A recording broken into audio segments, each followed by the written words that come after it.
Welcome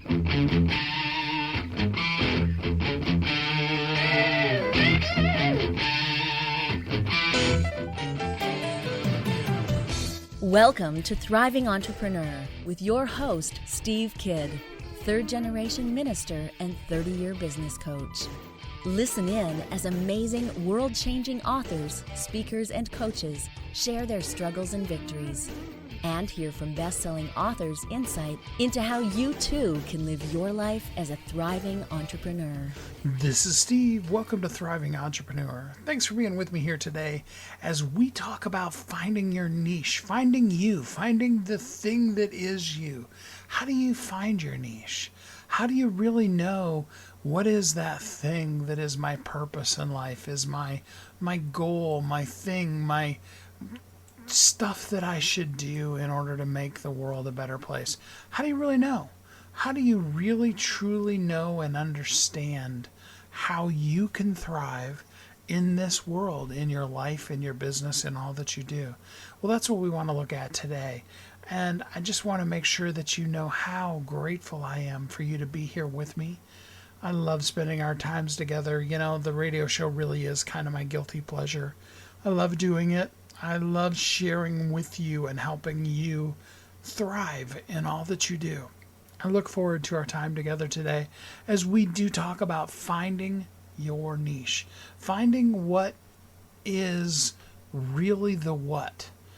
You know, what's my purpose? What's my why? What's my thing in life? And, you know, there are some people, they're serial entrepreneurs, and a lot of times, you know, serial entrepreneurs take a bad rap because they will get accused of being unfocused, of having the next scheme or scam, those kind of things. But, you know, there are certain kind of people that they're just highly creative. They see the next option, the next opportunity, and they seize that. They aren't necessarily developers as much as they are visionaries, creatives, those kind of things. On the other hand, there are people that are, highly powerfully developer type of people, and they're the ones that really can take a business from, a dreamer, if you will's really powerful vision for the thing and bring it to life, make it sing, make it be like, oh my gosh, wow, yeah. That's the person that, and there's different levels of that. You know, I mean, you've got the person who can help you break that first 6 figures, as well as you've got the person who can help you break that first 7 or even 8 figures.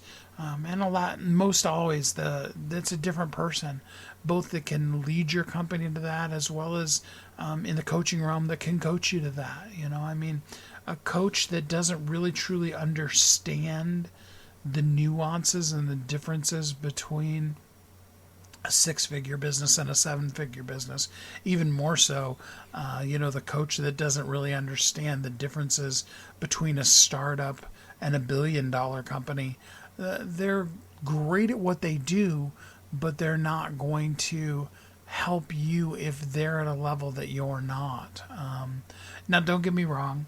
Like my coach, Errol Abramson, I mean, the dude was an amazing multi-billionaire, all kinds of businesses, and being taught by him was kind of that same feeling like when you learned your first letter. It was amazing. It was discovery. It was like, that color is blue. You know, I mean, that's how I felt in business, even after a lifetime of business, sitting at his feet and learning from him. You know, and there's others that it's like, you take them on as coaches and you're like, oh gosh, this person doesn't even know as much in this industry as I do. And that's okay. We bring those people into our lives because they help us find our niche. They help us really know and understand who we are. And more importantly, maybe than all of that, is the spiritual aspect of things. We have to know ourselves. We have to know our God. We have to really be in tune with our spiritual side of ourselves so that we can be the best us to begin then on the journey of the whole finding. The finding your niche, the finding you, if you will, it all starts from that really truly finding that spiritual aspect to yourself and diving deeply in it and living in that place. Only then, when you really have that clear in your mind, can you live as a thriving entrepreneur. We do have three really great, amazing guests for you today, and I'm ready. Let's jump right into our first guest. Join me in welcoming Minister Ralph Weiler. Hey, Ralph, how you doing today? I'm doing wonderful. And yourself, sir? I am doing so good, thank you. So, we want to talk about your book, but first, tell us just a little bit about who you are, how you show up in the world. Tell us a little bit about you.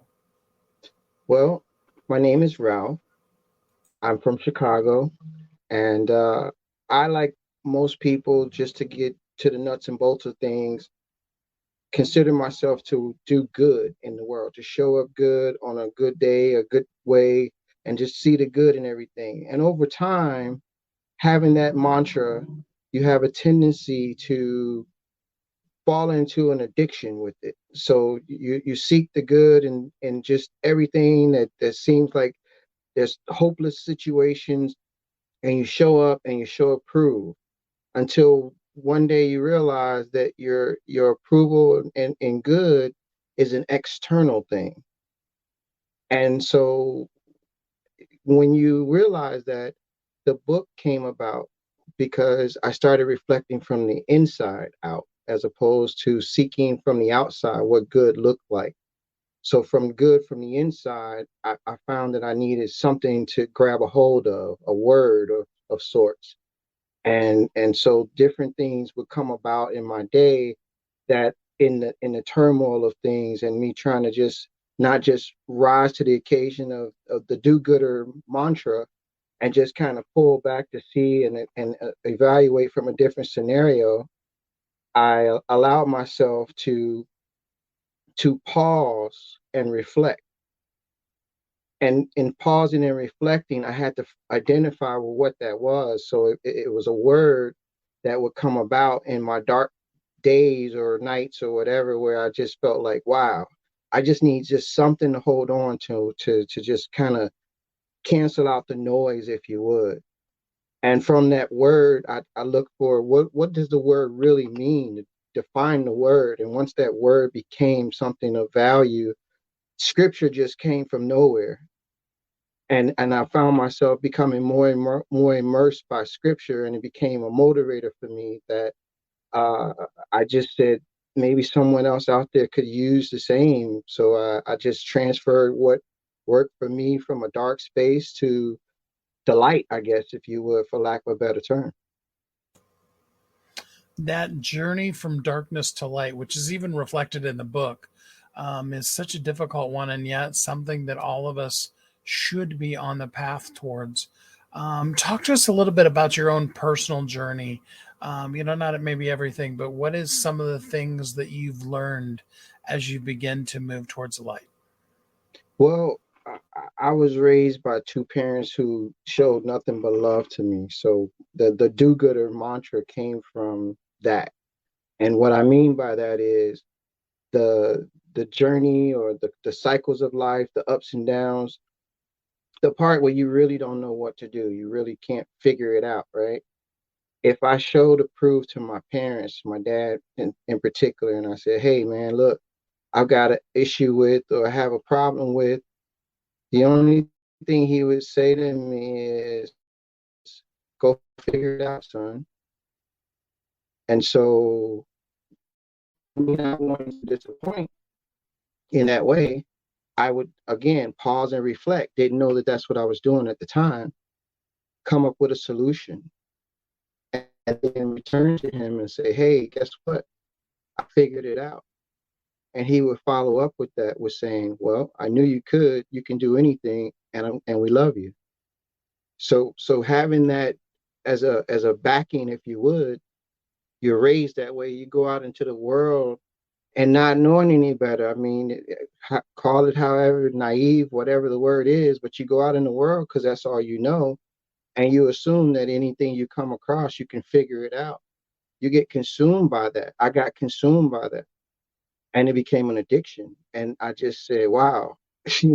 I can figure me out to a degree. I still have no real control over all of the things within me, but if I can at least figure it out, then I can show up and allow myself to maybe be present for someone else and meet them where they are. That's also part of the title. So that journey in figuring things out, I started becoming more and more involved with the biblical scripture. And on the cover, I have Habakkuk 2:2. Write the vision, make it plain. So as I'm figuring things out, I find that the more I pause and reflect, and the things that I can actually show up and make and be approved as good, not from what the worldview is, but from the internal perspective out, then I've done the things that I was, I guess, destined to do. So that's kind of in a nutshell, if that is suffice. Oh, yeah, that's really good. And the book is called What's on Your Mind? Meet You Where You Are, a word from Minister Ralph Waller. Um, if you had to pick one, totally unfair question, but if you had to pick one, what's your favorite part of the book? I love the cover, to be honest with you. It's like when I saw the cover itself, it was like a lightning bolt that went off that said, this has that visual effect to draw you in. I attempted to manifest that vision throughout the book. I wanted the book more to be like a flip book, if you would, where it would show a reference of that dark moment. So most of the depictions would give you that thought in the beginning that it's a dark place. But as you flip through, the light comes on, and things become better, things become brighter, it becomes a little bit more palatable. And at the end, if you just track where you are and where you want to be, and you keep a record of it, I don't see how you could detour from that, because it becomes a works in progress. It's never ending, it's always continual. That whole concept of writing it down, making it plain, journaling, following up. Tell us a little bit more about that. How helpful and how useful is that? Well, in my day-to-day activities, there's a necessity for you to take time out. For me, I speak in two tense, as if I'm speaking you and then I'm speaking myself, because I'm accustomed to showing up as good, so I'm always representing someone else and rarely my own. Not that I don't own it. It's the start of my day. The start of my day is to view things from, if the texture is read properly, it says that, you know, the King of Kings, the Lord of Lords, the host, God, the universe, however a person may respond in that way, said, let's create them in the likeness and image of ourselves. And therefore, when you look at that, just that text alone, if I look in the mirror and I resonate that which I want to be reflected as that would represent an image of good, because that would be what the whole spiritual connection is to do good and to show approve. If I see the good in the mirror, and then I mirror what I match, and I go out in the world and I keep showing up as such, from that position, I'm always starting out from a good place. How I end up and where I end up, it's still a matter of showing up. That absolutely makes sense. So, for the people who you'd like to go deeper with, how can they take this journey even further with you? What's beyond the book that you can help people with? I'm looking to do some coaching, teaching, training, mentoring, uh, more in alignment with helping others to see that it's from within as opposed to being without. Meaning, if I take the time out in my day to really figure out where I want to be and how I want my day to be, and then I go and I set off in that journey, there's a predetermined purpose. So that's where a lot of people, in my opinion, are finding themselves with what they say, no purpose. You have to sometimes just pause and reflect and pause and reflect. And to the exterior world, this is what I know from my experience. It may appear as if I've cut off the outside world because I'm literally thinking from the inside now. But I can tell you that the better part of my life was the opposite of that. And that's where I had to do a switch. And that hard switch is it's a area that you would almost think like you just lost it, like everything is hopeless, sort of like the mantra of the seed, the planter, the sower, it growing, the roots. It's a start, but it starts where it's in a dark place, and then it just kind of implodes from the inside, and then it takes its course in order to grow into something. And so that's my journey, is to help others figure out where they are, right? And to let go and to allow it to unfurl, so to speak, to take root, to take shape, and then grow into whatever you plant it to be. I don't know what that is. And as you can tell on Ralph's shirt, and also the link that I'm going to put here in the chat, you can go to mybookpraise.com. You can actually get the book for free today. Really exciting stuff. You can get the ebook, and I really do hope you will. Ralph, give us some words of encouragement before we end today. The words of encouragement today is this: if you see in the mirror that which you reflect, as the God that said, let's create them in the likeness and image of ourselves, no different than God created Adam from the dirt. And when Adam arose, the very first thing he said was, what do you call these things to be? The things that God had made creation of, he brought to Adam first and gave Adam opportunity to speak life to it. So just know that the God spirit in you, the eternal spirit in you, is asking you, what do you call it to be? What do you see it as? The reflection is how you, from your position, where you are right now, view you in what it is that you say it to be. And so when you pray and you have the faith, the application of the works is to just show up approved, and then allow things to be what it becomes. No different than Elijah told Elisha, open up your eyes to see that which you can't see. So it's a spiritual journey for me. Love that. Well, you can get the book at mybookpraise.com. That'll take you right straight to Amazon, and you can get the book for free today. Ralph, thank you so much for spending some time here on the show with us today. Thank you, Steve. You have a great day. Be blessed.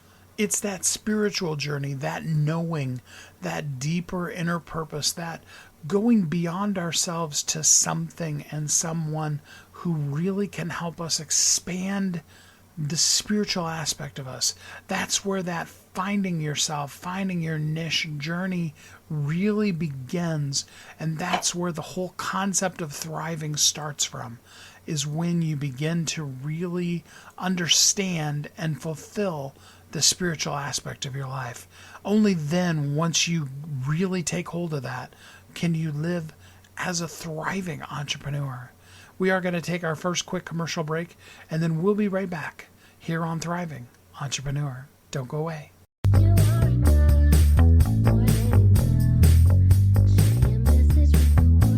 If you're an author who's on a mission, stand out with your brand out. Check this out, guys. Yep, everything's marketing, and marketing is everything. Your existing book can become a best-selling book, or even, hey, like mine, a #1 international best-selling book in 5 days. Listen, if your business isn't known by everybody, it's obscurity, and that's death, right? The same thing is true for your book. If you're not happy with the way your book is performing, you got that far and then it just fell off the face of the planet, kind of feeling? Go to yourbestsellertoday.com. Schedule a talk with Steve. It's risk-free, it's guaranteed, it's proven. We've done it thousands of times. What are you waiting for? Yes, yourbestsellertoday.com. This time next week, you could have a beautiful seal on your book and get the attention that you deserve. Reach the people that you came to serve. Come on now. What are you waiting for? Grab a pen. Here we go. All you got to do is book a call. Yourbestsellertoday.com. Go to yourbestsellertoday.com. Book a talk with Steve. It's proven. It's guaranteed. It's going to happen. All you have to do is say yes to your destiny.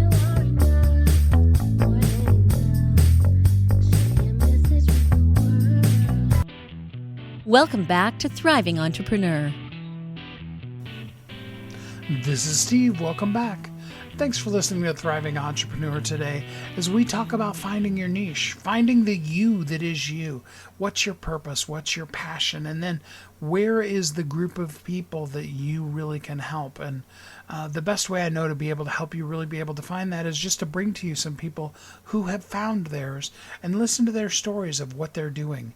You know, I love the song that Lakeisha sang for the commercial that you hear every single break that says you're enough, more than enough. Share your message with the world. That's so powerful, and we really need to embrace, understand, and then dive deeply into that. That is, I think, really the heart and soul and core of what we talked about in the first segment. And now let's move on to some platforms and some people who found their niche and discovered really what the purpose of them really was. Let's jump right into it. Join me in welcoming Jeff and Clark McKinnon. Hey guys, how you doing today? Hey Steve, how's it going? Going great. How about for you? We're doing great. Just Monday morning out here in San Francisco, beautiful day. Lots happening. Yeah, we couldn't complain about the weather here in San Diego either. So yeah, great day to live on the West Coast.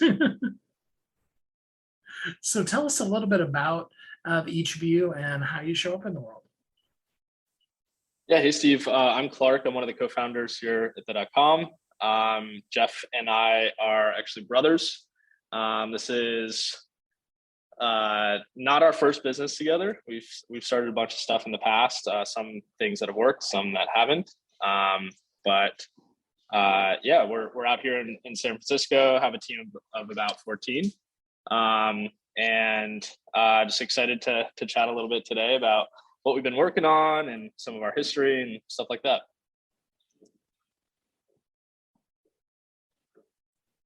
Jeff, did you want to tell us a little bit about you two? Yeah, absolutely. Like Clark said, we're brothers. My name is Jeff. I'm the other co-founder, and Clark and I started this business after several other businesses out in Boulder, Colorado. So now we have an office there. We have an office here in San Francisco, and there's a lot of fun things we've been working on. Psyched to talk about them today. All right, so let's jump into the most interesting thing of all. You own the.com, THE.com. First of all, how long ago did you register that, and how did you come by getting that domain name?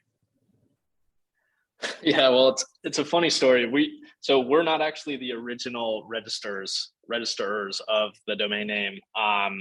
I think that's kind of how most people who acquire high quality domain names today get to them, is through people who originally grabbed them, back in the 90s or early 2000s. But yeah, it's a great story. Like Jeff said, we have an office in Boulder, Colorado, and it goes back to Boulder in the early days of this business. We wanted to rent this building in Boulder that was right downtown, super cool, hadn't been used for a long time. And it turns out the guy that owned it was big in the technology scene many years ago. And so we ended up becoming close with the guy, talking about renting the space and about Boulder and technology. And, after years of knowing this person, they actually came to us and said, hey, I've been saving this domain for the perfect company, and I think you guys are it. So I'd love to tell you about it and offer it to you guys. And so obviously we're super, super blessed to have gotten it. It's not like it was free or anything, but the road to getting there was definitely not a normal straight path. And so now that you've got this amazing domain name, what do you do with it? Definitely. So the .com is a website building platform. We're really focused on power and performance. And so we just released a new feature on our platform that we're calling Automate, that enables marketplaces and communities and storefronts to automatically generate websites and web pages from all the tools they're familiar with already, like Airtable or Notion or Google Sheets. So it really brings like a lot of this high level engineering power to small and medium-sized businesses. So, you know, there's so many different options out there for integrating and doing your website. What really helps your guys' system stand apart from the rest? Well, when we started down this path, Jeff and I actually owned a website agency before this. And that was a whole nother road that we went down. That was a ton of fun, but definitely somewhat difficult. And we just got reminded at every step, like how frustrating website building was. And, you know, I think there's the reality of the web is it's like wonderfully complex, and it's actually the reason why we all love the web. But getting to that complexity can be really, really tough, especially, you know, since the strategy for the last 20 years with other website building platforms has been to put a layer between you and the code in order to help simplify. And the goal has been to simplify forever, which I think we needed over the last couple of decades. But, you know, we're getting to a point where there's a lot of tech literacy out there and people have high expectations for what they're able to produce. And so, you know, Jeff and I see the web as moving into the era of power and performance and kind of away from the hyper simplicity that we've seen in the past. And that's really what we were begging for as a website development shop. You know, our customers had big asks and we wanted to provide that for them, and we didn't want to have to charge them hundreds and hundreds of thousands of dollars to do so. So we needed a platform that acted like code, or really, you know, had a one-to-one with how the web actually works in order to do that. And that's what we built here at the .com. So there are so many issues when you start looking at website builders. You know, having been in that industry, you know exactly what I'm talking about. Yeah. The biggest one that I've always warned people about for decades now is ownership. So let's talk a little bit about the hosting platform and how much control / ownership the person has over their own website. Yeah, so, you know, we thought it was really important that people had a ton of performance and they had access to really, really great fundamentals. And that's something that hasn't quite existed at scale for people in the past. I think some of the website platforms that people are used to going to first, you know, have trouble loading really quickly. And they also have other restrictions, security restrictions. And those fundamentals are so important when you're building a site. You know, you're launching a new business, or you're a restaurant that's been around for 35 years, or you're a marketplace, whatever it is. And people expect you to be at the top of your game, and your website's the first experience for that. So things have to be secure. They have to load really quickly. They have to be easy to deploy. They have to be capable of doing all of those technical things that you need them to do. And so we baked that in at the base level. And that's, you know, it's kind of how we got to the place that we're at today. We just kept peeling back layers and peeling back layers when we were starting this platform, and going deeper, and realized that we had to get down to kind of the foundational elements of web building and not try and abstract those things away. And so I assume that you can bring your own domain name and or redirect it and have all of that, so that a person can just replace their existing website with what they build with you guys? Yeah, we really created an entire environment. So we have the hosting, the SSL, the security, the backups. We wanted to start with the baseline, kind of like best in class technology and the infrastructure. And part of that is what allowed us to launch this new Automate product where people can spin up hundreds of websites automatically, as well as thousands, if not tens of thousands of web pages automatically. So our infrastructure really speaks kind of to the power in the background when you start talking about scale in those numbers. Yeah, and just to reiterate, like Jeff said, you can add your own domain name. We've integrated with a really cool tool called Entry. Go check those guys out. But they're pretty much like a one-click domain name connection service. And then you automatically get issued an SSL, so your site's nice and secure. And we actually help you deploy statically, which significantly reduces how capable people are of hacking your platforms or your website, I should say, because it's just out there as static HTML and CSS. All right, so let's jump into it. So I want to build a website, and I have no idea what I'm doing. Seems weird that there would be somebody in 2022 that doesn't, but let's go there. How would I even get started? Well, I think most of the people that are building on our platform do have some idea of how website building works. And so I think that's an important distinction. Like if you have no idea what you're doing and you've never built a site before, you've never edited a site before, we definitely suggest to stick with some of the more simple builders. But for us, a lot of our customers are coming from platforms like WordPress and Webflow, where they do have like a decent understanding of how things work. But so I would just start by saying that if you have no idea, I would definitely go check out some other platforms. There's some great, really simple ones out there. Card is another great one. But for us, we're focused on really a completely different thing, which is like being really focused on that power and performance. And so if you do know what you're doing, or you have the want to learn how to do this stuff, you have tons of capabilities. But I can walk you through that. Let's say if you did have an understanding of what you're doing. And another great point to that, Steve, is we have a pretty thriving community of these developers and web developers that we help people get matched up in our Slack every single day. Like you said, if you didn't know how to build a site, but you wanted to start learning or you wanted to get one built for you, we have a great community of kind of web devs right now that do that every single day. So I'm very well versed in WordPress, have been using it for way too many years. We won't talk about how many.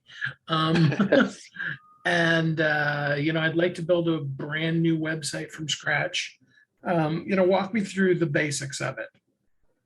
For sure. Well, I love spinning up new sites, especially in the .com. It feels like a fresh new start. And with us, it's really, really easy. So you just join the platform. You can get started for free. We allow up to 6 draft sites, we call them. So sites that aren't connected to domain names, you can kick off 6 of those. It's really simple. We've got one big blue button that says create site, and you just click that.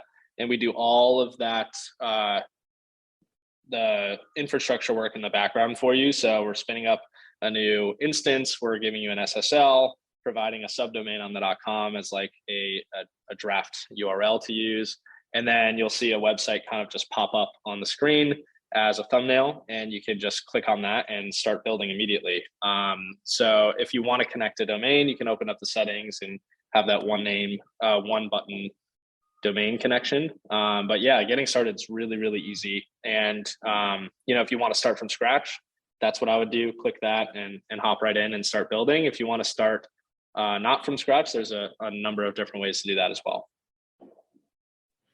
So I can go into draft mode, the free version, and do a mock-up. And we're using terms that people are like, what are you guys talking about now? But I know you guys know what I'm talking about.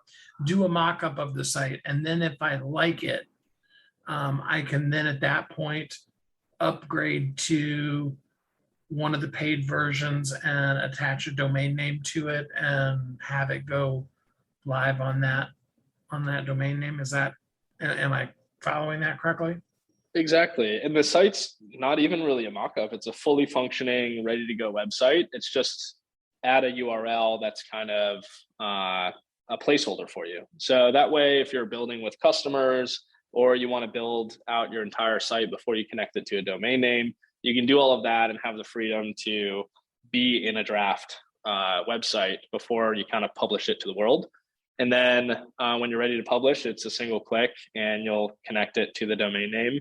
But the link is shareable prior to connecting to a domain name. So you can share it with your team or with your customer or whatever you're doing.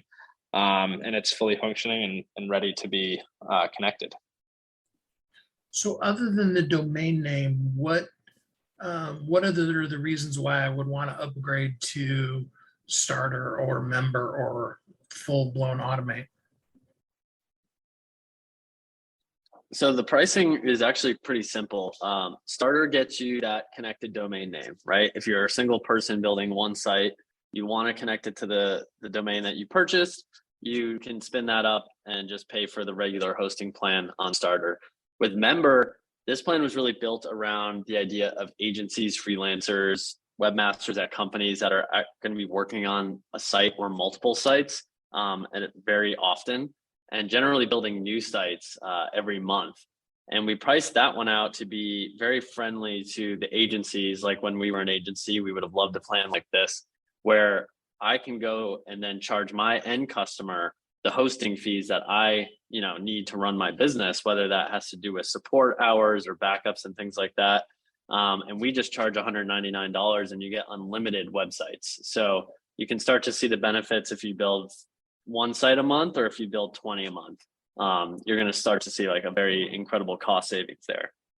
Once you upgrade to Automate, full-blown Automate, like you said, that $14.99, which is actually about to increase to a new pricing level because it's been so popular in the first few months. That plan is what unlocks the ability to automatically spin up websites and web pages inside of those sites.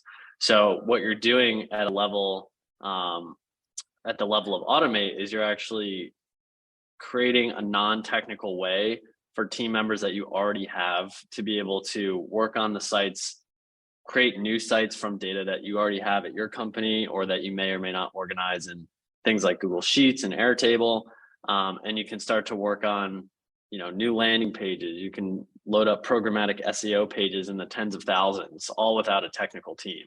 So the price compared to, growing that engineering team or that dev team or outside contracting team is extremely valuable.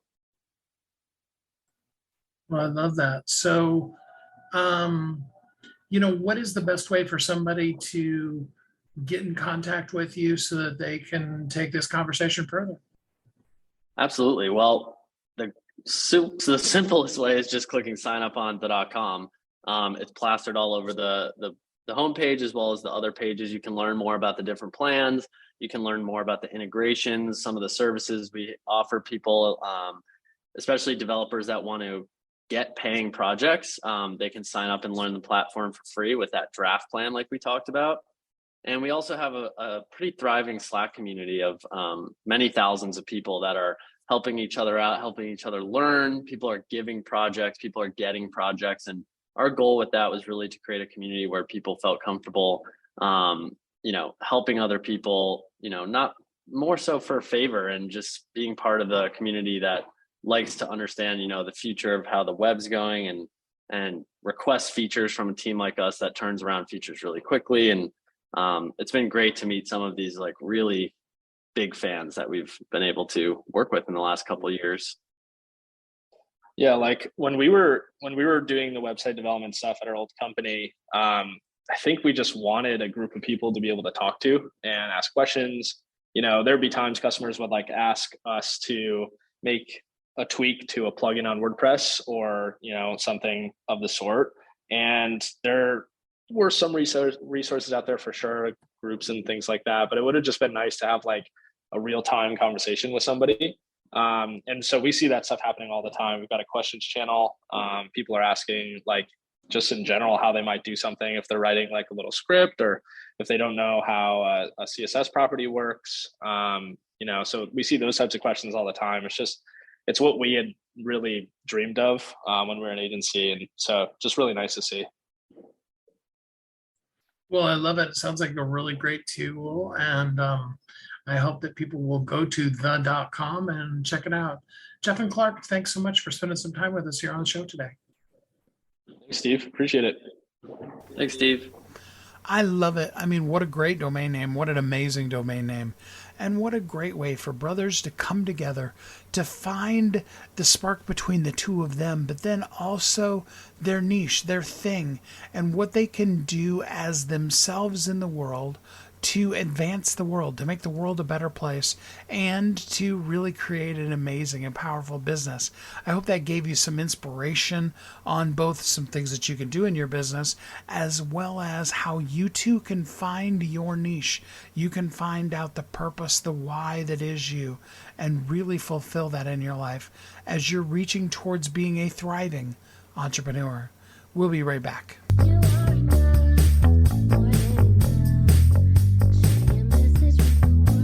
If you're an author who's on a mission, stand out with your brand out. Check this out, guys. Yep, everything's marketing, and marketing is everything. Your existing book can become a best-selling book, or even, hey, like mine, a #1 international best-selling book in 5 days. Listen, if your business isn't known by everybody, it's obscurity, and that's death, right? The same thing is true for your book. If you're not happy with the way your book is performing, you got that far and then it just fell off the face of the planet kind of feeling, go to yourbestsellertoday.com. Schedule a talk with Steve. It's risk-free, it's guaranteed, it's proven. We've done it thousands of times. What are you waiting for? Yes, yourbestsellertoday.com. This time next week, you could have a beautiful seal on your book and get the attention that you deserve. Reach the people that you came to serve. Come on now. What are you waiting for? Grab a pen. Here we go. All you got to do is book a call. Yourbestsellertoday.com. Go to yourbestsellertoday.com. Book a talk with Steve. It's proven. It's guaranteed. It's going to happen. All you have to do is say yes to your destiny.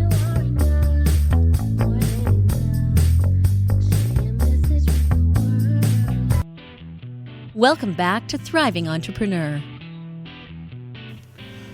This is Steve. Welcome back. Thanks for listening to Thriving Entrepreneur today as we look at how you can find your niche. That whole concept of finding your niche, finding the you that is you, and really living in it, really thriving in that place that is yours, that was always meant for you, that only you can fulfill. We've talked about the spiritual aspect of it.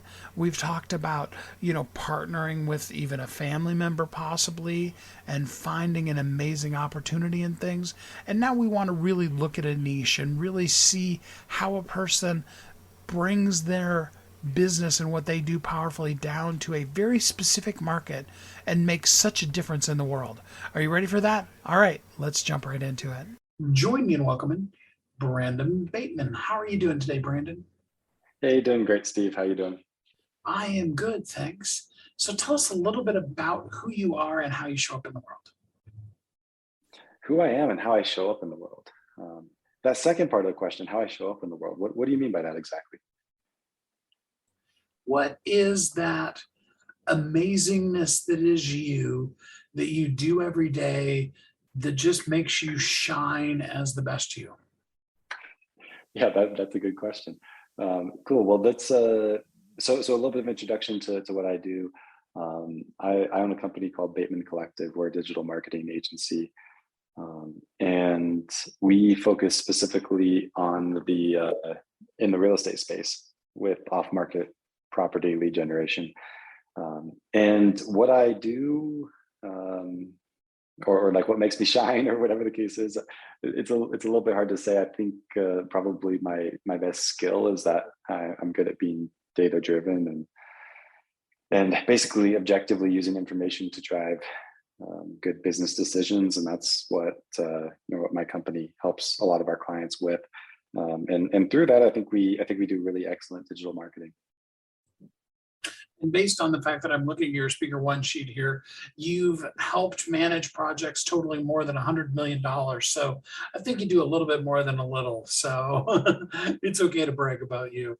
So tell us, you said off-market real estate. So how do you even begin to find houses that are for sale that aren't for sale? Yeah, that's a good question. Well, it starts with intent to sell a house, and that's where all of our marketing begins. So just to give you like let's just say even a really simple example, someone could be searching on Google for a way to sell a house. That is, I mean, it could be someone who's listed on market. It could be someone who's not. Certain keywords on Google are going to tend to skew towards people that haven't listed their house, and therefore, their search patterns on Google are going to be predictive of their likelihood of selling their house in the future, and that's a lead that we want to generate. And it happens. There's obviously a lot of different channels and different ways it works than just search marketing, but that's what we do. Is we basically find people based on online signals that have that intent and specifically have some type of distressed situation, be that foreclosure or they inherited a property or it's in really poor condition and won't pass inspections, or whatever the situation is. We find those people and we basically turn them into leads and provide those leads to our clients. It's okay if this next question I ask you, you don't know, but I've ran into this about 10 times in the last month between myself and friends that have family members who are at that age that they're going into nursing homes and things like that. And that dirty secret of Medicaid that they will, in a lot of cases, just flat out take your house. How can a person invest in that kind of house in the middle of that? Or do you just have to wait until the person passes? Or do you have any insight in that kind of a thing? That is a really good question. I don't know. I know that people going into senior living centers and things like that are definitely a category of lead that our clients are looking for. How exactly they work with that person, I don't know. Maybe it's something like a foreclosure type situation where like the foreclosure is coming at a certain time, but if you were theoretically able to sell the house before then and pay off the bank, then it would no longer be necessary to go through the foreclosure. So maybe it works in some type of similar way, but that's my assumption of what our clients are doing with it. Is they're basically getting in and purchasing the house before that becomes an issue. But I don't know for sure. Okay. Well, it's amazing how many of myself and my friends have people that are in that situation right now, all just like in the last month. So I thought maybe I'd ask you since you deal with stuff like that. So talk to me a little more about, the whole concept of getting a person to be interested in something that they didn't know that they were interested in. Yeah, I mean, that's a good question. So, I mean, what we do, I mean, you could split marketing into two main categories, or better yet, advertising. You could say that there's demand generation and then there's demand capture. What you're referring to is demand generation, meaning you create demand out of nothing. You make people want something. And then demand capture is basically finding the people who are already wanting that thing and just identifying them and then marketing to them. We do a lot more demand capture than we do demand generation, meaning that person's already searching on Google for a way to sell their house. They've decided that they want to do that. They just haven't decided how they're going to do that. And they're willing to talk to someone to figure that out. So that would be a good form of demand capture.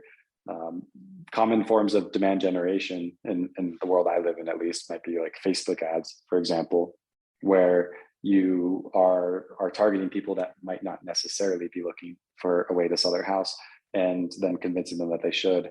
And a lot of the leads that we get out of Facebook, for example, are going to be people that were already looking to sell a house and we just showed up at the right time.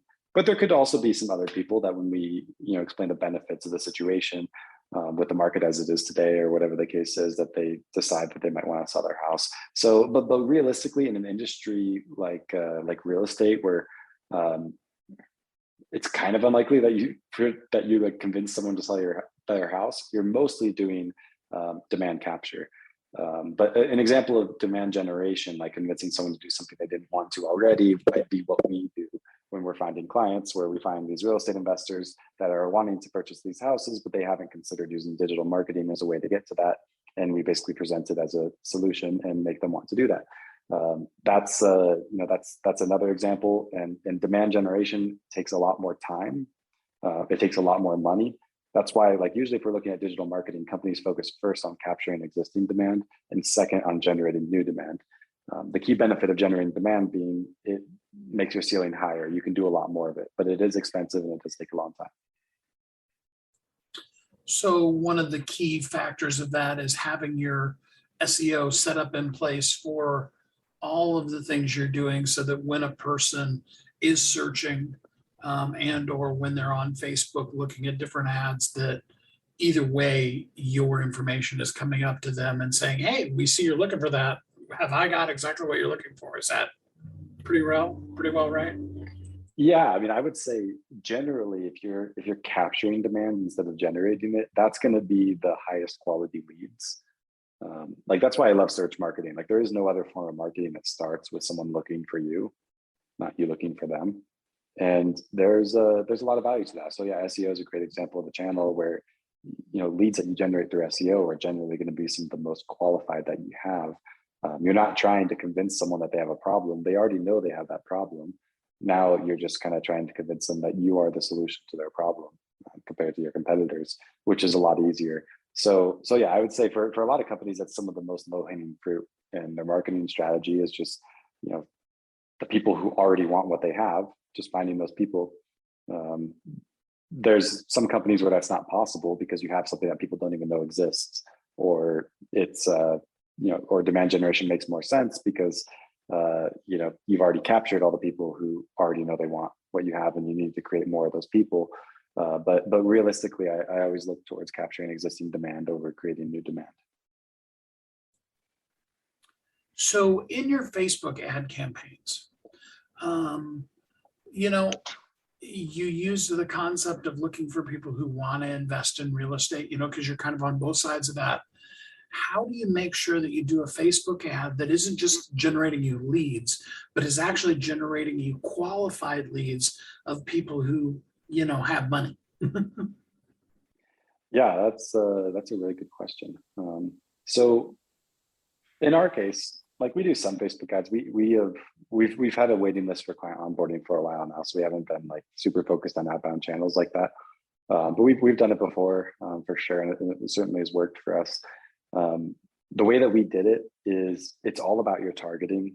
You got to find the right people. And when I say that, a lot of people just assume that means that we're going to just like target people based on their income or something like that, or their company size, which realistically you can't do super well with Facebook, especially in the real estate industry where, there's a lot of restrictions on what kind of targeting data you have.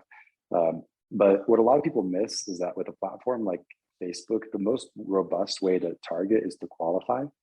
And what that means is if you can create something that only the right person would respond positively to, and you can track who responds positively to it and optimize based on that, then in a way you change the targeting of your campaigns. To, I guess, give it an analogy, a lot of people think that running a Facebook ad is like, telling Facebook, I want to fish the ocean, and then Facebook just goes and like fishes everywhere in the ocean. And the reality is it's not quite like that. If you tell Facebook to fish the ocean, what happens is it kind of looks at the ocean. It predicts like maybe there's going to be more fish closer to the coastline for the kind of fish we're looking for. And these areas look a little better. Let's fish there. If it starts getting some bites somewhere, it kind of doubles down. If not, it keeps on going because the algorithm hunts within a given audience for the right people. So you can think of what I'm referring to here in terms of improving your targeting, kind of like putting a bait out there that only the right kind of fish would bite. So for us, we might want to put a bait out there saying, yeah, you should run these ads, but beware, minimum budgets look like this, and it might cost you this much to get the deal. And what that does is it's a bait that looks really nice to the right kind of fish, but to the wrong kind of fish, they just don't want to bite it. And what happens is then you start getting the bites on that bait, and Facebook starts to realize the difference between the people who are biting and those that aren't. And the algorithm optimizes for finding more and more of those people. And that's basically how you can skew it. And it's a numbers game. You're always going to get some people coming in that aren't the right qualified leads. But by just controlling your messaging that you say, and by feeding the algorithm the data it needs to optimize that, you can dial in the kind of people who are seeing your ads quite a bit. Does that make sense? Absolutely. So if I heard you correctly, you said you have a surplus of, I'm assuming what you mean is people looking for investors and you just start looking for investors. Is that how you were referring to that as? Yeah, like clients, because our clients want to generate seller leads, and like we've been kind of keeping up. I think at this point our wait list is only like 3 or 4 weeks long, but the reality is like there's a right time for advertising for a company. Like I've had people come up to me and say, you guys aren't a legitimate digital marketing company because you don't even like use digital marketing to find your own clients, which they're right in that. But the reality is digital marketing is going to be one of the more expensive forms of client acquisition. And if you already have all the clients you need through some other form, it just doesn't make sense to waste money on that. So for us, that's kind of where we've been growing at the pace that we want to grow at without additional demand generation on top of just referrals and things like that. So that's why we don't focus a lot on ads for ourselves. Of course, should our growth goals change, or should we have other things slow down or something, then it might make a lot of sense. But we're just we're mostly just kind of focused on growing at the rate that we know that we can grow well.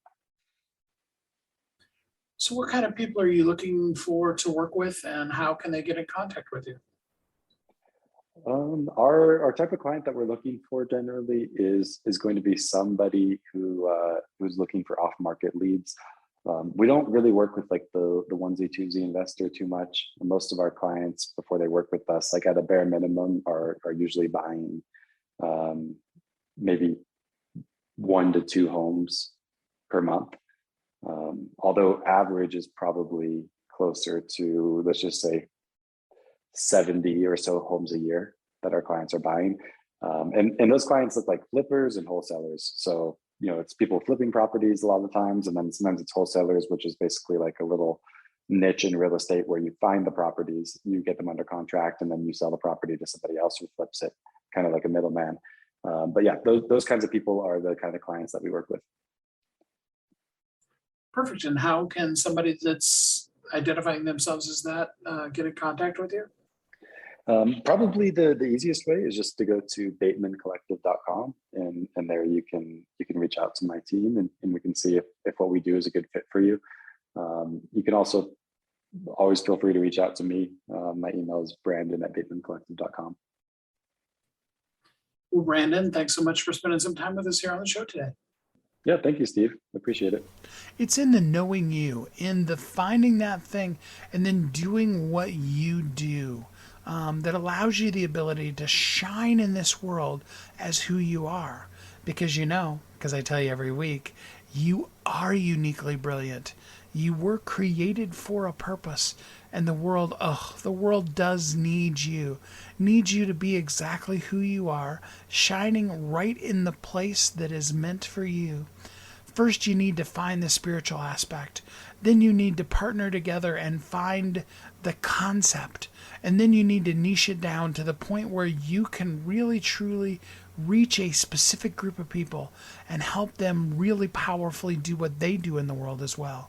What an amazing way to really, truly thrive in your life and in your business every day as you live as a thriving entrepreneur. Thanks for joining me today. I hope that you have an amazing day, a wonderful week, and that until we're together against time, you're loved. Thanks for listening to Thriving Entrepreneur today. If you want to get your question answered, send an email to questions@wehelpyouthrive.com. We look forward to you joining us again next time.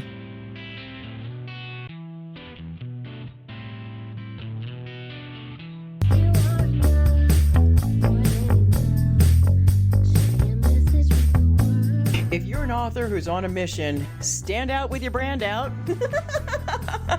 Check this out, guys. Yep, everything's marketing, and marketing is everything. Your existing book can become a best-selling book, or even, hey, like mine, a #1 international best-selling book in 5 days. Listen, if your business isn't known by everybody, it's obscurity and that's death, right? The same thing is true for your book. If you're not happy with the way your book is performing, you got that far and then it just fell off the face of the planet kind of feeling, go to yourbestsellertoday.com. Schedule a talk with Steve. It's risk-free, it's guaranteed, it's proven. We've done it thousands of times. What are you waiting for? Yes, yourbestsellertoday.com. This time next week, you could have a beautiful seal on your book and get the attention that you deserve. Reach the people that you came to serve. Come on now. What are you waiting for? Grab a pen. Here we go. All you got to do is book a call, yourbestsellertoday.com. Go to yourbestsellertoday.com. Book a talk with Steve. It's proven, it's guaranteed, it's going to happen. All you have to do is say yes